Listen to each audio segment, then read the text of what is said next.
সংস্কার করার ব্যাপারে দুটো প্রশ্ন এক্সেপশন রেখে আস্থা ভোট এবং বাজেট 70 অনুচ্ছেদ সংস্কারের ব্যাপারে সবাই একমত হয়েছেন। যদিও আরও দুটো বিষয় যুক্ত করার ব্যাপারে অনেক দলের প্রস্তাব আছে, সেগুলো ডিসেন্ট ভয়েস হিসেবে অ্যাপেন্ডিক্স হিসেবে থাকবে।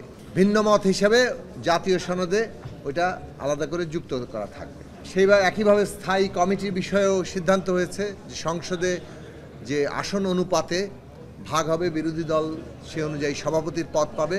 4টি বিভাগে অবশ্যই বিরোধী দলকে দিতে হবে, সেই 4টির বিষয়ে উল্লেখ করা হয়েছে। যে বিষয়টি আলোচনা চলমান ছিল দুপুরের পরেও, সেটা হচ্ছে সংসদে নারীর প্রতিনিধিত্ব। এই বিষয়ে আলোচনা সকলেই একমত হয়েছেন যে 100 আসন নারীর আসন হিসেবে সংরক্ষিত থাকবে।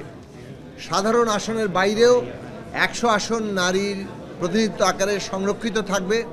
এই 100 আসন কিভাবে নির্বাচিত হবে সেই প্রক্রিয়া নিয়ে এখনও কোনো ঐকমত্য পুরোপুরি তৈরি হয়নি। অনেকগুলো প্রস্তাব আছে। আমরা ঘূর্ণায়মান পদ্ধতিকে সরাসরি নির্বাচন এবং ঘূর্ণায়মান পদ্ধতি এটাকে সমর্থন করেছি, কিন্তু এর বাইরেও আরও বেশ কয়েকটি প্রস্তাব আছে, কিন্তু ঘূর্ণায়মান পদ্ধতিতে সকলের ঐকমত্য তৈরি হয়নি। ফলে এই বিষয়ে আলাপ আলোচনা করা, রাজনৈতিক দলগুলোর নিজেদের মধ্যে আলোচনা করা, দলের ভিতরে পারস্পরিক আলোচনা করা এবং একটা ন্যূনতম ঐকমত্যে পৌঁছানোর জন্য আমরা প্রস্তাব করেছিলাম যে এই আলোচনাটি মুলতবি রেখে আগামী সপ্তাহে আবার আলোচনাটা নিয়ে আসা, যাতে করে আমরা একটা ঐকমত্যের জায়গায় পৌঁছাতে পারি। একইভাবে এটা দ্বিকক্ষ বিশিষ্ট পার্লামেন্টের ক্ষেত্রেও আমাদের প্রস্তাব হচ্ছে, যেটা নামকরণ করা হয়েছে প্রস্তাবে, যে নিচেরটা জাতীয় সংসদ, উচ্চ কক্ষের নাম সিনেট। আমরা প্রস্তাব করেছি নিচেরটা জাতীয় সংসদ এবং উপরের কক্ষের নাম হবে জাতীয় পরিষদ। এইভাবে জাতীয় সংসদ এবং জাতীয় পরিষদ 2 কক্ষ বিশিষ্ট পার্লামেন্ট আমাদের তৈরি করা দরকার। এ বিষয়ে কয়েকটি দলের নীতিগত ভিন্নতা আছে, তারা মনে করেন না যে 2 কক্ষ বিশিষ্ট পার্লামেন্টের কোনো প্রয়োজনীয়তা আছে, কিন্তু আমরা মনে করি যে সমস্ত দেশে ইউনিটারি গভর্নমেন্ট অর্থাৎ একক সরকার পদ্ধতি কাজ করে, একক রাষ্ট্র ব্যবস্থা, সেই সব দেশেও 2 কক্ষ বিশিষ্ট পার্লামেন্ট আছে মূলত ক্ষমতার ভারসাম্য তৈরি করার জন্য।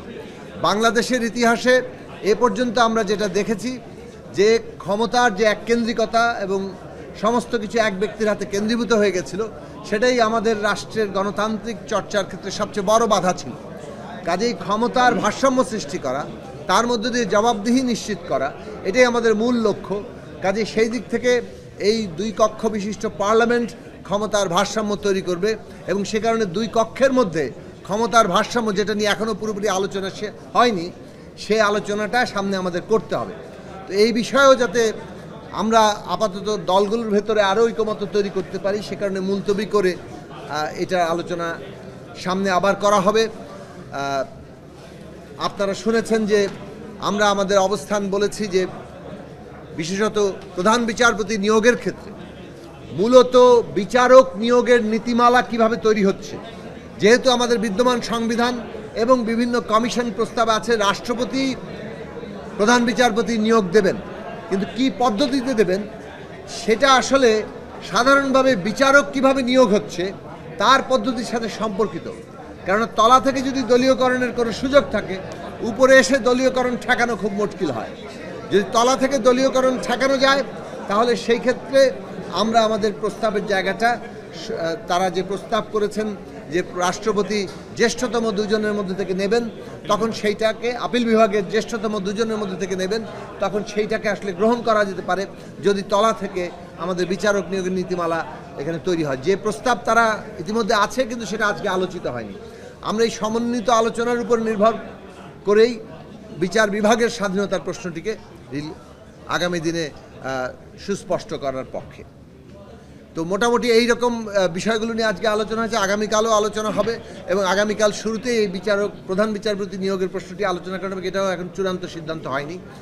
এই সব প্রশ্নগুলো নিয়ে যেভাবে আলোচনা এগোচ্ছে, একদিকে যেমন পরিবেশ সৌহার্দ্যপূর্ণ, অন্যদিকে একে অপরের আলাপ আলোচনা থেকে সমৃদ্ধ হওয়া, এঙ্গেজ করা এবং তার মধ্য থেকে যে গণতান্ত্রিক সহনশীলতা এবং গ্রহণ বর্জনের যে একটা রীতি এখানে তৈরি হচ্ছে, বাংলাদেশের রাজনীতিতে ভবিষ্যতে এটা একটা ইতিবাচক এবং জনগণের পক্ষে একটা বিরাট প্রভাব বিস্তারকারী একটা ধারা হিসেবে প্রতিষ্ঠিত হবে, সেইটা আমরা আশা করি।